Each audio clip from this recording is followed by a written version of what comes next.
ராஜாக்களின் முதலாம் புஸ்தகம் 19ஆம் அதிகாரம். எலியா செய்த எல்லாவற்றையும் அவன் தீர்க்கதரிசிகள் எல்லாரையும் பட்டயத்தாலே கொன்று போட்ட செய்தி அனைத்தையும் ஆகாப் எசபேலுக்கு அறிவித்தான். அப்பொழுது எசபேல் எலியாவின் இடத்தில் ஆள் அனுப்பி, அவர்களில் ஒவ்வொருவனுடைய பிராணனுக்கு செய்யப்பட்டது போல நான் நாளை இன்ன இடத்தில் உன் பிராணனுக்கு செய்யாதே போனால் தேவர்கள் அதற்கு சரியாகவும் அதற்கு அதிகமாகவும் எனக்கு செய்ய கடவர்கள் என்று சொல்ல சொன்னால், அவனுக்கு அது தெரிந்த போது எழுந்து தன் பிராணனை காக்க யூதாவை சேர்ந்த பெயர்செபாவுக்கு புறப்பட்டு போய் தன் வேலைக்காரனை அங்கே நிறுத்திவிட்டான். அவன் வனாந்தரத்தில் ஒரு நாள் பிரயாணம் போய் ஒரு சூறை செடியின் கீழ் உட்கார்ந்து நான் சாக வேண்டும் என்று கோரி, போதும் கர்த்தாவே, என் ஆத்துமாவை எடுத்துக்கொள்ளும், நான் என் பிதாக்களை பார்க்கிலும் நல்லவன் அல்ல என்று சொல்லி ஒரு சூறை செடியின் கீழ் படுத்துக்கொண்டு நித்திரை பண்ணினான். அப்பொழுது ஒரு தூதன் அவனை தட்டி எழுப்பி, எழுந்திருந்து போஜனம் பண்ணு என்றான். அவன் விழித்து பார்க்கிற போது இதோ தழலில்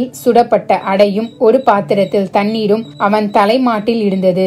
அப்பொழுது அவன் புசித்து குடித்து திரும்ப படுத்து கொண்டான். கர்த்தருடைய தூதன் திரும்ப 2ஆம் தரம் வந்து அவனை தட்டி எழுப்பி, எழுந்திருந்து போஜனம் பண்ணு, நீ பண்ண வேண்டிய பிரயாணம் வெகு தூரம் என்றான். அப்பொழுது அவன் எழுந்திருந்து புசித்து குடித்து அந்த போஜனத்தின் பலத்தினால் 40 நாள் இரவு பகல் ஓரேப் என்னும் தேவனுடைய பர்வதம் மட்டும் நடந்து போனான். அங்கே அவன் ஒரு கெபிக்குள் போய் தங்கினான். இதோ கர்த்தருடைய வார்த்தை அவனுக்கு உண்டாகி, அவர், எலியாவே, இங்கே உனக்கு என்ன காரியம் என்றார். அதற்கு அவன், சேனைகளின் தேவனாகிய கர்த்தருக்காக வெகு பக்தி வைராக்கியமாய் இருந்தேன். இஸ்ரவேல் புத்திரர் உமது உடன்படிக்கையை தள்ளிவிட்டார்கள். உம்முடைய பலிபீடங்களை இடித்து உம்முடைய தீர்க்கதரிசிகளை பட்டயத்தினால் கொன்று போட்டார்கள். நான் ஒருவன் மாத்திரம் மீதியாய் இருக்கிறேன். என் பிராணனையும் வாங்க தேடுகிறார்கள் என்றான். அப்பொழுது அவர், நீ வெளியே வந்து கர்த்தருக்கு முன்பாக பர்வதத்தில் நில் என்றார். அப்பொழுது இதோ கர்த்தர் கடந்து போனார். கர்த்தருக்கு முன்பாக பர்வதங்களை பிளக்கிறதும் கண்மலைகளை உடைக்கிறதுமான பலத்த பெருங்காற்று உண்டாயிற்று.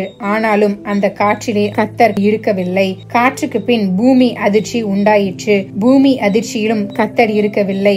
பூமி அதிர்ச்சிக்கு பின் அக்கினி உண்டாயிற்று. அக்கினியிலும் கர்த்தர் இருக்கவில்லை.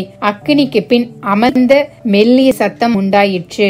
அதை எலியா கேட்டபோது தன் சால்வையினால் தன் முகத்தை மூடிக்கொண்டு வெளியே வந்து கெபியின் வாசலில் நின்றான். அப்பொழுது இதோ, எலியாவே, இங்கே உனக்கு என்ன காரியம் என்கிற சத்தம் அவனுக்கு உண்டாயிற்று. அதற்கு அவன், சேனைகளின் தேவனாகிய கர்த்தருக்காக வெகு பக்தி வைராக்கியமாய் இருந்தேன். இஸ்ரவேல் புத்திரர் உமது உடன்படிக்கையை தள்ளிவிட்டார்கள். உம்முடைய பலிபீடங்களை இடித்து உம்முடைய தீர்க்கதரிசிகளை பட்டயத்தினால் கொன்று போட்டார்கள். நான் ஒருவன் மாத்திரம் மீதியாய் இருக்கிறேன். என் பிராணனையும் வாங்க தேடுகிறார்கள் என்றான். அப்பொழுது கர்த்தர் அவனை பார்த்து, நீ தமஸ்குவின் வழியாய் வனாந்தரத்திற்கு திரும்பி போய் ஆசகேலை சீரியாவின் மேல் ராஜாவாக அபிஷேகம் பண்ணி, பின்பு நிம்சியின் குமாரனாகிய எகுவை இஸ்ரவேலின் மேல் ராஜாவாக அபிஷேகம் பண்ணி, ஆபேல் மெகோலா ஊரான சாபாத்தின் குமாரனாகிய எலிசாவை உன் ஸ்தானத்திலே தீர்க்கதரிசியாக அபிஷேகம் பண்ணு.